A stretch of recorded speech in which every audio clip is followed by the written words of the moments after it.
Bismillahirrahmanirrahim. Assalamualaikum warahmatullahi wabarakatuh.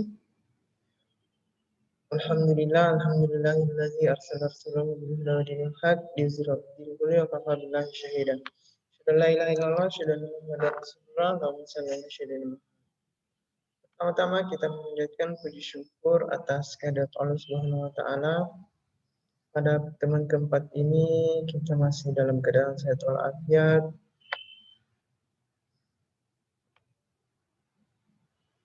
Salawat dan salam kita kirimkan kepada Nabi besar kita Muhammad Sallallahu Alaihi Wasallam, Nabi yang menjadi suri teladan. Teman-teman sekalian, di pertemuan keempat ini kita akan belajar tentang data, ya. Teman-teman mungkin sering mendengar, ya, tentang data, tapi mungkin masih bingung dan data seperti apa sebenarnya yang dimaksud, ya. Jadi di dalam statistik sosial, salah satu fungsi statistik itu adalah mengelola dan meringkas data. Jadi data ini adalah bahan mentah yang diperoleh dari peneliti, yang diperoleh dari populasi atau sampel, berupa nilai atau skor yang perlu diolah kembali sehingga menghasilkan informasi atau keterangan, ya, baik kualitatif maupun kuantitatif yang menunjukkan fakta. Statistik yang digunakan dalam mengelola dan meringkas data disebut statistik deskriptif, ya. Jadi hal yang paling penting dari statistik deskriptif ini adalah memahami karakteristik data, ya, kemana sebagian besar nilai atau skor tersebut berkumpul sehingga dapat menjadi representatif dari kumpulan data untuk kita simpulkan, ya. Nah, coba kita lihat. Karakteristik data itu ada dua macam. Yang pertama kecenderungan memusat dan dispersi, ya. Kecenderungan memusat ini menjelaskan apa yang terjadi pada beberapa kelompok sampel atau populasi secara rata-rata, ya. Berfungsi untuk menjawab pertanyaan apa ciri khas yang dimiliki oleh suatu data, ya. Nah, contoh dari kecenderungan memusat ini adalah modus, median, min. Min ini adalah rata-rata. Nanti kita lihat bagaimana cara mencarinya. Kemudian dispersi. Dispersi ini atau variabilitas adalah kecenderungan untuk menyebar, ya, lawan dari memusat, ya. Ini digunakan untuk mengukur penyebaran data, ya, bagaimana nilai atau skor tersebar dari titik pusatnya, dan contohnya itu adalah jarak, varian, dan deviasi standar. Kecenderungan memusat, ya, yang pertama itu adalah modus. Modus adalah nilai yang sering muncul, ya, contohnya sampel 10 orang mahasiswa HI tentang tingkat kesukaan mereka pada mata kuliah statistik sosial. Setelah diwawancara, berikut hasilnya. Ada yang menjawab 2, 4, 1, 4, 2, 4, 1, 3, 5, dan 4. Jadi di sini nilai 1 misalnya dia sangat tidak suka, 2 tidak suka, 3 netral, 4 suka, 5 itu sangat suka. Nah, untuk mencari kecenderungan memusatnya, ya, dalam hal ini adalah modus, maka angka nilai yang sering muncul adalah 4. Ya, jadi nilai modusnya adalah 4. Kesimpulannya bahwa mahasiswa HI suka mata kuliah pengantar statistik sosial. Kelemahannya yang pertama terlalu fokus pada satu nilai saja, ya. Jadi ini dapat menutupi fakta yang lain, ya. Kemudian terkadang memiliki 2 atau lebih modus, ya. Karena terkadang di sini ada 2 modusnya, jadi bingung, ya. Bingung nantinya peneliti untuk menyimpulkan karena jangan sampai modusnya misalnya 4 dan 1, maka kesimpulannya pasti akan rancu, ya. Kemudian yang kedua kecenderungannya adalah median, ya. Median adalah nilai tengah pada suatu data. Contohnya ya seperti ini, seperti datanya sama seperti yang modus tadi, cuma kita urutkan terlebih dahulu ya dari angka yang terendah sampai angka yang tinggi. Mediannya adalah 3,5. Kenapa 3,5? 3 nilai yang di tengah itu adalah 3 dan 4. 3 ditambah 4 dibagi 2 sama dengan 7 sama dengan 3,5 ya. Kalau misalnya dia jumlah sampelnya ada 9 atau angka ganjil, maka langsung nilai itu yang diambil. Tapi karena ini adalah jumlah sampelnya adalah genap, maka diambil 2 dan dibagi 2. Kesimpulannya, tingkat kesukaan mahasiswa HI terhadap mata kuliah pengantar statistik sosial bernilai 3,5, yaitu antara cukup dan suka. Kemudian kecenderungan musik yang lainnya adalah min atau nilai rata-rata. Ya, di sini di contoh yang sama ya. Kemudian dari data ini kita cari rata-ratanya berapa. Ya. Jumlahkan semua sampel, nilai semua sampel, kemudian dibagi 10, maka didapat 3. Nilainya adalah tingkat kesukaan mahasiswa HI itu cukup ya. Ada juga dispersi. Dispersi ini adalah jarak ya. Jarak adalah perbedaan nilai tertinggi dan rendah ya. Contoh kita akan mencari satu pemain untuk melengkapi tim bowling. Tim bowling ini adalah olahraga ya. Ada 2 pemain yang menjadi kandidat dengan catatan prestasi masing-masing. Pemain A dia memiliki catatan prestasi itu 155, 175, 210. Pemain B 172, 180, 188. Kalau kita mencari rata-ratanya, ini rata-ratanya ternyata sama. Ya, keduanya memiliki nilai rata-rata yang sama. Nah, bingung kan siapa yang akan dipilih? Maka caranya adalah menentukan jaraknya ya. Menentukan jaraknya itu adalah nilai tertinggi dikurang nilai terendah, maka itulah adalah nilainya, poinnya. Maka pemain A memiliki poin 55, sedangkan B memiliki poin 16. Maka yang dipilih adalah pemain A. Kemudian ada juga varian. Varian ini adalah indeks dari derajat penyimpangan nilai dari nilai rata-ratanya. Ya. Varian rendah jika sebagian besar nilainya berdekatan dengan nilai rata-ratanya. Varian tinggi jika sebagian besar nilainya berjauhan dengan nilai rata-ratanya. Contohnya ini ya. Ada parpol A dengan parpol B. Kemudian kadernya itu memiliki penghasilan berapa ya, penghasilan berapa. Di sini yang pertama adalah kita mencari nilai rata-ratanya berapa ya.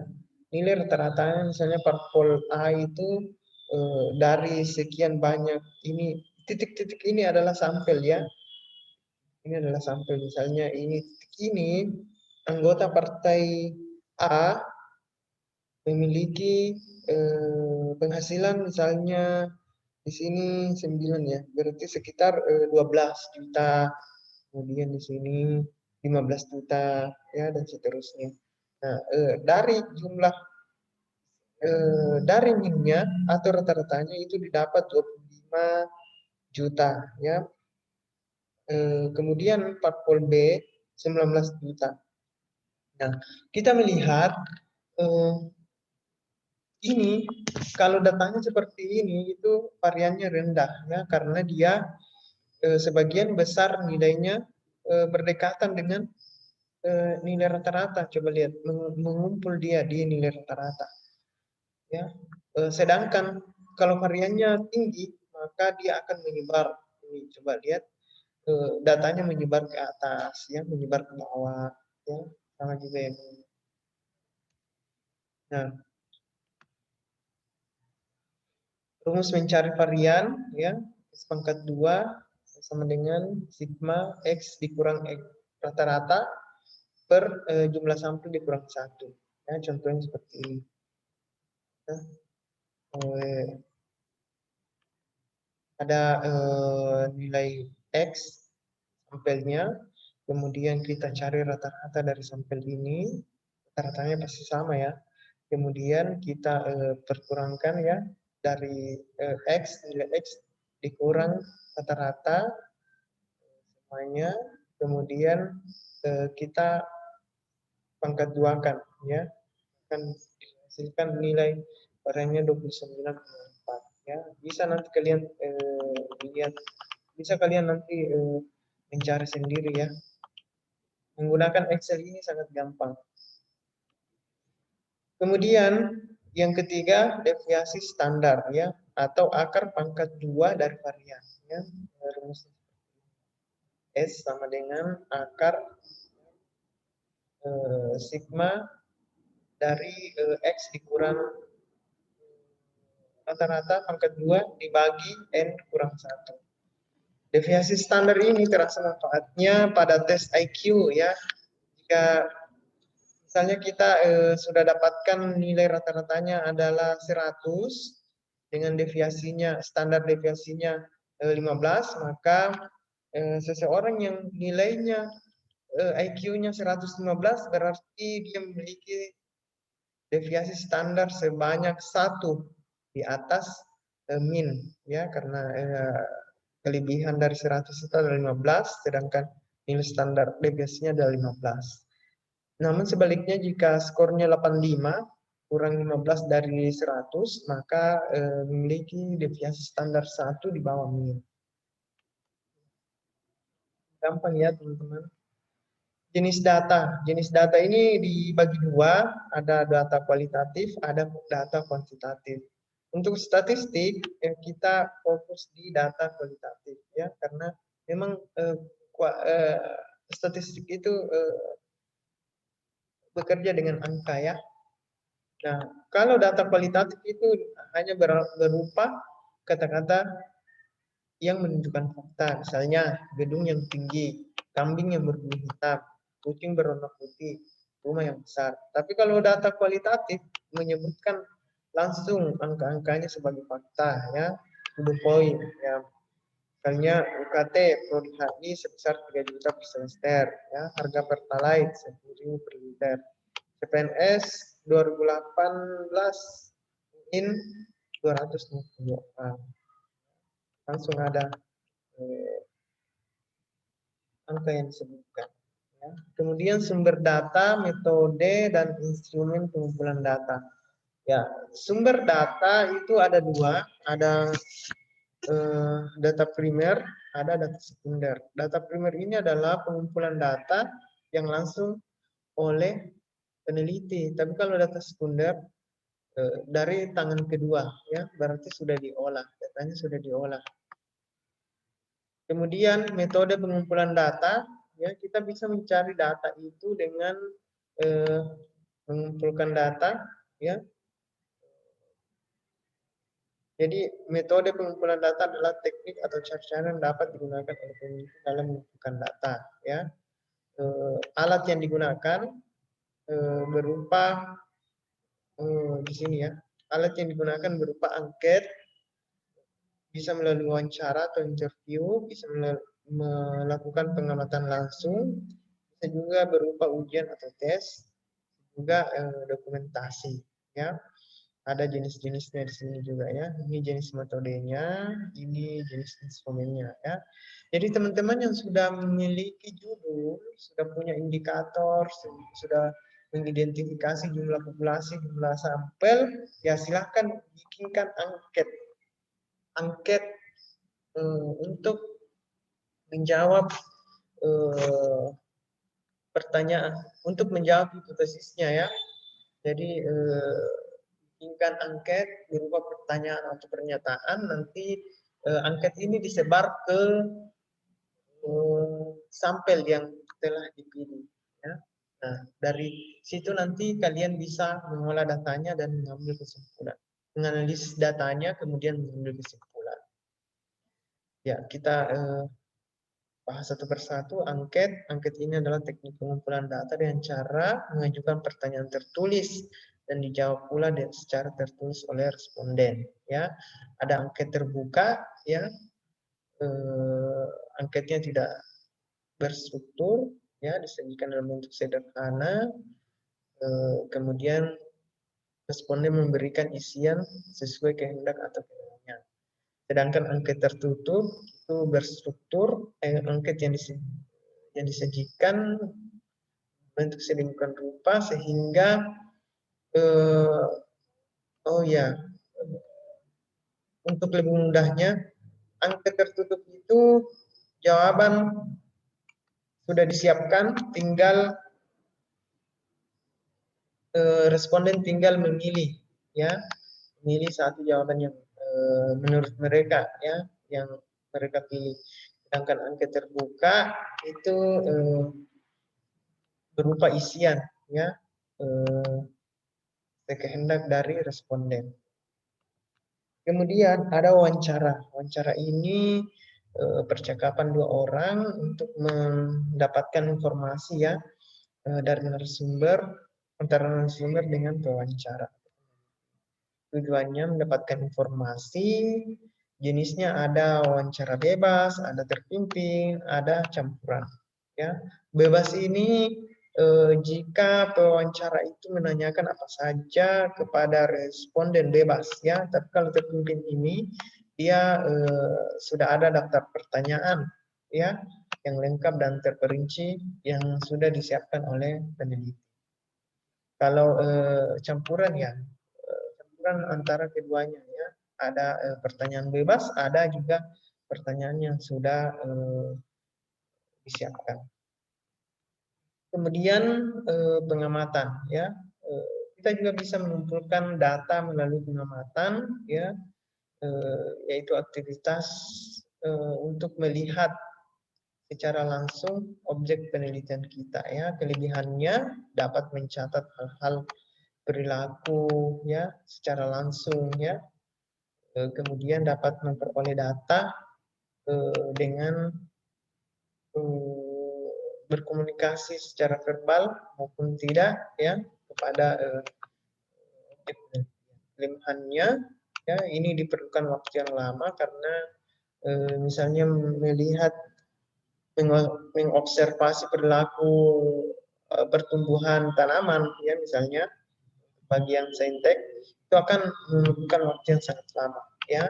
Pengamatan terhadap suatu fenomena juga, ya, fenomena sosial itu pasti sangat membutuhkan waktu yang sangat lama, ya. Adanya kegiatan-kegiatan tidak mungkin diamati, misalnya kegiatan yang berkaitan dengan hal-hal yang sifatnya pribadi, ya, seperti ini mengetahui perilaku anak pada saat orang tua sedang bertengkar, itu tidak mungkin kita lakukan pengamatan secara langsung, ya.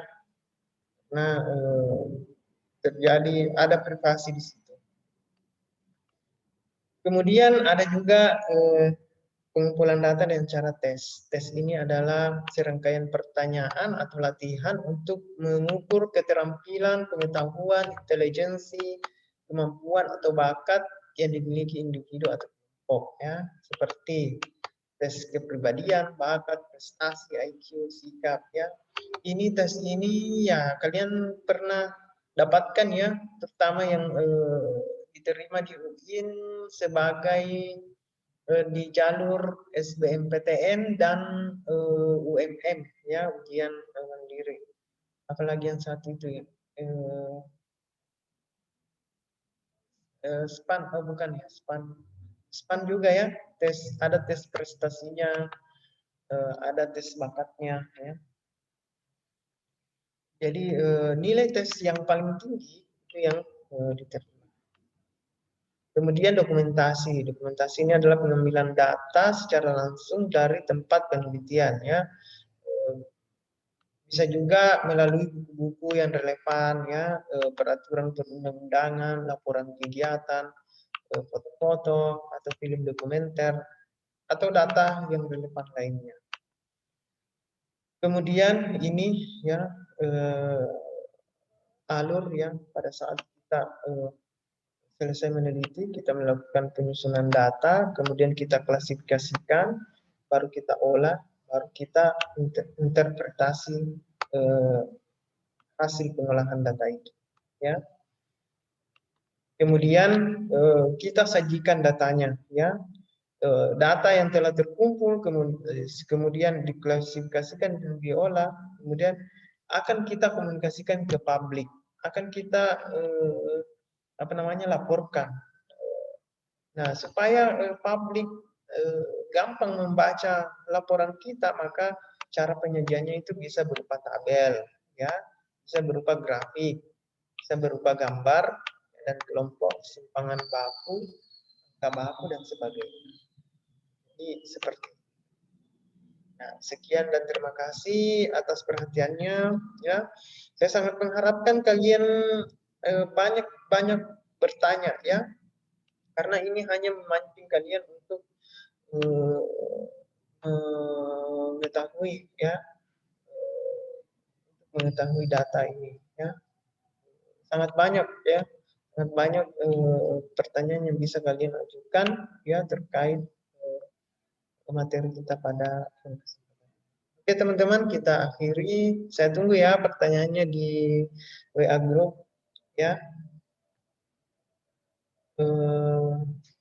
Teman-teman, kita akhiri dengan sama-sama membaca hamdalah. Alhamdulillah. Assalamualaikum warahmatullahi wabarakatuh.